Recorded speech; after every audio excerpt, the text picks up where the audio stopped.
Hello everyone, welcome to the 27th chapter of 1000 vocabulary from the Hindu. अगर आपको इससे पहले वाले वीडियो देखने हैं तो प्लीज आई बटन पे क्लिक कीजिए और आप वो सारे वीडियोस देख सकते हैं। चलिए शुरू करते हैं वीडियो को। तो पहला वर्ड है बैंकरप्ट। डेफिनेशन है completely lacking in a particular good quality. देखिए बैंकरप्ट का असली मीनिंग जो है जो हम यूज करते हैं नॉर्मली, उसका मतलब है कोई रास्ते पे आ गया है, मतलब उसके पास एक फूटी कौड़ी नहीं है। जो बोलते नहीं उसके पास एक फूटी कौड़ी नहीं है, इसका मतलब वो ना किसी का उधार चुका पा रहा है, ना उसके पास कुछ भी है, कुछ भी पैसा है खर्च करने के लिए। देखिए यहाँ यूसेज में देखिए, his father went bankrupt and the family had to sell their home. Okay, उसके पापा बैंकरप्ट हो गए। बैंकरप्ट मतलब क्या, उन्होंने जो जो उधार लिया था वो और उस उधार को चुका नहीं सकते। सो उनकी फैमिली ने अपना घर बेच दिया। They had to, that means उनको बेचना पड़ा। ठीक है, नेक्स्ट वर्ड की तरफ चलते हैं। अबंडेंट। ये देखिए आप फोटो में देखिए, this is A rabbit. Okay, आपको पता है खरगोश घास खाते हैं, खरगोश गाजर खाते हैं। अभी यहाँ देखिए ये फील्ड में इतने सारे गाजर हैं कि ये खरगोश खाते खाते मतलब बूढ़ा हो जाएगा, मतलब इसको बहुत टाइम लगेगा। हम जो बोलते हैं ना जरूरत से ज्यादा। ये देखिए एग्जिस्टिंग और available in large quantities, that is plentiful. Plentiful मतलब जितना हमको चाहिए उससे भी ज्यादा। There was abundant evidence to support the theory. अभी एक थ्योरी है, जैसे न्यूटन का थ्योरी ले लीजिए ग्रेविटी के ऊपर। ठीक है, अभी ऐसे बहुत सारे एविडेंस हैं। अगर हम किसी फल को नीचे फेंकते हैं तो वो किसकी मदद से नीचे जाता है, उसका मास है, ग्रेविटी उसको खींचता है। ठीक है, उस थ्योरी को सपोर्ट करने के लिए बहुत सारा एविडेंस है। वैसे ही देखिए,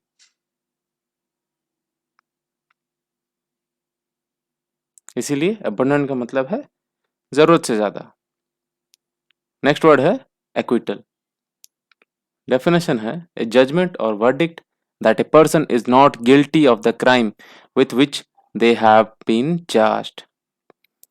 किसी के ऊपर एक मर्डर केस लग गया। ओके, बाद में पता चला जो 3 लोग थे उनमें से जिसके ऊपर चार्ज लगा ही वॉज नॉट गिल्टी। तो उसके ऊपर जो भी चार्जेस थे वो हटा दिए गए। कोर्ट में जो सुनवाई होती है ना उसको हम वर्डिक्ट बोलते हैं या फिर जजमेंट बोलते हैं कि हाँ सारे सबूतों को मद्देनजर रखते हुए ये पता चला कि ये ये दोनों एक और दो मिले हुए थे, इन्होंने मर्डर किया है और इसने नहीं किया है।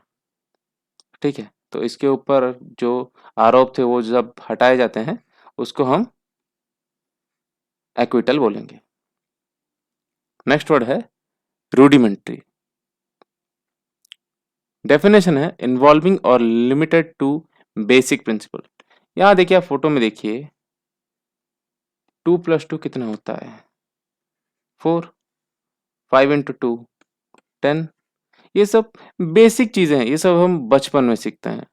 क्यों, these are the basics of math. 4 - 1 = 3, 12/3 = 4। ये नॉर्मल एडिशन, मल्टीप्लिकेशन, सब्सट्रैक्शन और डिवीजन जो है ये हम बचपन में सीखते हैं। दैट इज हम एलिमेंट्री स्कूल में ही सीख लेते हैं। इसीलिए रूडिमेंट्री मीन्स जो कि सबसे बेसिक है। अभी घर के हम नींव को, जो फाउंडेशन है, हम उसको भी रूडिमेंट्री बोलेंगे, ठीक है? हम उसको भी रूडिमेंट्री बोलेंगे। नेक्स्ट वर्ड की तरफ चलते हैं। नेक्स्ट वर्ड है स्क्रूपल। डेफिनेशन है ए फीलिंग ऑफ डाउट और hesitation with regard to the morality और propriety of a course of action. ये देखिए, ये एपिसोड तो आपको अच्छे से याद होगा अगर आप देखते हैं टॉम एंड जेरी। टॉम ने दूध में कुछ कुछ मिला दिया था, उसे खा के जेरी इतना ताकतवर बन गया कि उसको पीटने लगा। तो जब वो ताकतवर बन गया, उसकी बॉडी देख के टॉम क्या सोचा कि क्या मैंने मोरल काम किया या फिर प्रोपराइटी, कोर्स ऑफ एक्शन का मतलब उसका परिणाम क्या होगा, ठीक है? अभी मैंने जो ये किया, ये मरने की जगह अभी मुझे पीटने आ रहा है, ओके? और वो स्ट्रांग भी हो चुका है। किसकी वजह से? मैंने जो काम किया था उसकी वजह से। वो जो डाउट है, ओके, फीलिंग ऑफ डाउट और हेजिटेशन, अभी मैं क्या करूं, अभी मुझे उसके पास जाना चाहिए कि नहीं जाना चाहिए। सोचिए, आपने अपने दोस्त से एक बेहतरीन पेरेकार्डिन का पेन ले लिया, ओके? जब वो आपको बुलाएगा, मेरे पास आ, मुझे तुझसे कुछ बात करना है एक चीज के बारे में, मुझे बहुत बुरा लगा। शायद ही वो पेन के बारे में बोल रहा हो, ओके? शायद ही वो उस पेन के बारे में बोल रहा हो, पर आप क्या सोचेंगे? आप उस पेन के बारे में ही सोचेंगे कि क्या मैंने सही किया, क्या मैंने गलत किया। That feeling is scruple. Next word है स्पेसियस। देखिए, स्पेसियस और स्पीसियस, ओके, या फिर हम स्पेसियस भी बोल सकते हैं। स्पे, इसका प्रोनाउंसिएशन आप याद रखिए। कभी कभी बच्चे हमेशा ये इस वर्ड के साथ स्पेसियस को मिला लेते हैं, कंफ्यूज हो जाते हैं इन दोनों वर्ड के बीच में। देखिए, स्पेसियस का मतलब है superficially plausible but actually wrong. अभी ये बच्चा बोल रहा है कि मेरे पापा का तबीयत खराब हो गया इसलिए मैं होमवर्क करना भूल गया, मैं उनका ख्याल रख रहा था। दैट इज सुपरफिशियली प्लॉजिबल, ठीक है ना? हाँ, वो रीजन है, वो रीजन दिया जा सकता है, बट वो झूठ बोल रहा ओके? मेरे कुत्ते ने मेरा होमवर्क खा लिया। हाँ, हो सकता है कुत्ते पेपर खा जाते हैं, बट झूठ है। 100 में से 99 टाइम वो झूठ ही होगा, ठीक है?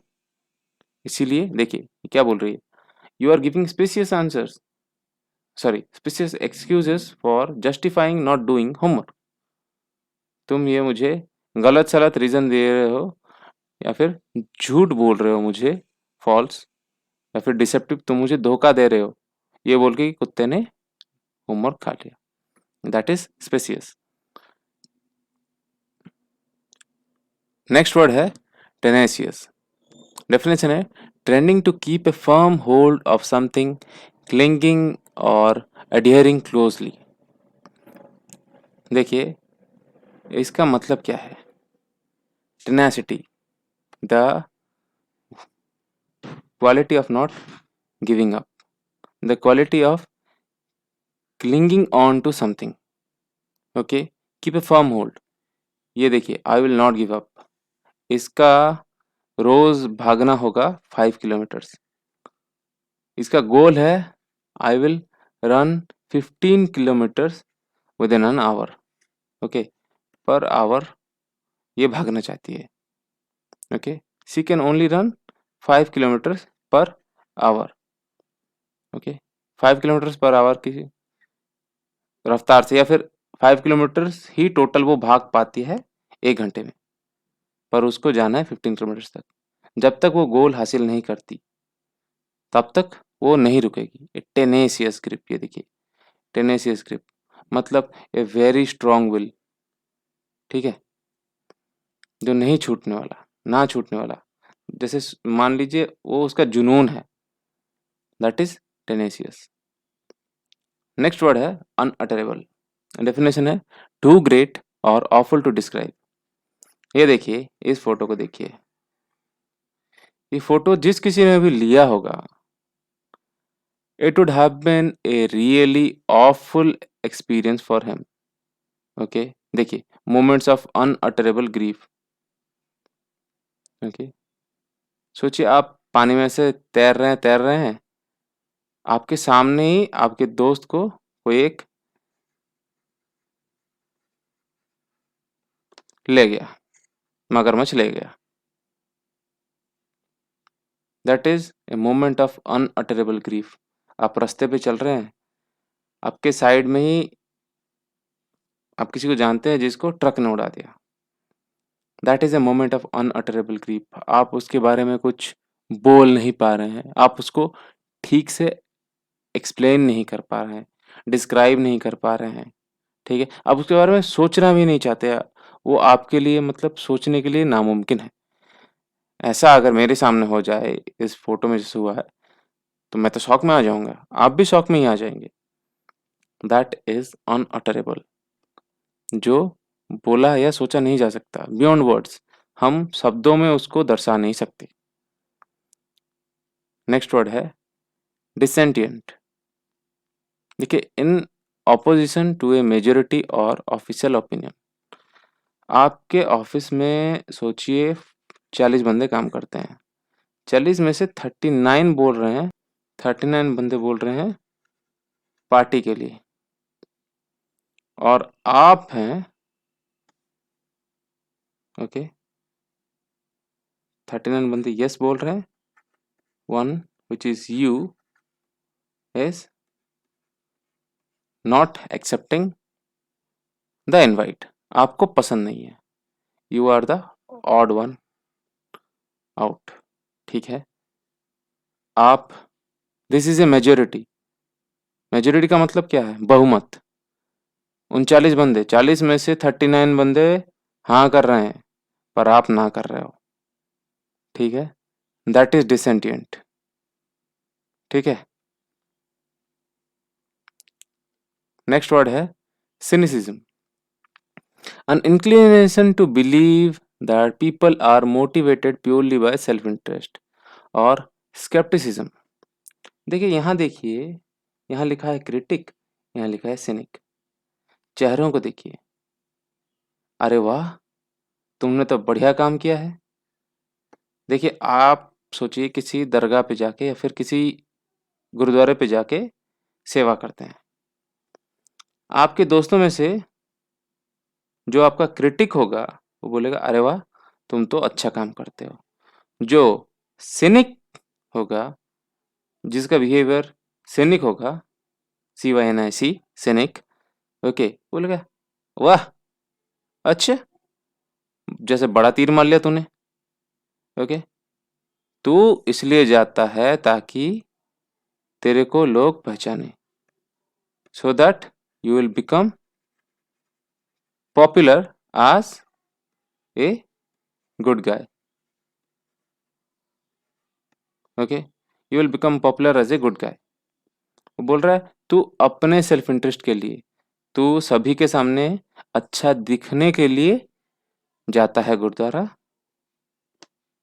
बट जो आपका क्रिटिक होगा वो बोलेगा हाँ, you are really doing a good job, okay. So cynicism का मतलब है type of doubt that your friend or someone, whoever is cynic, they are not able to believe that you are doing something out of goodness. They think that you are doing everything for your self interest, your own self benefit. इसी के साथ मैं आज का video खत्म करता हूँ। अगले वीडियो में आपसे मुलाकात होगी, तब तक के लिए थैंक यू एंड बाय।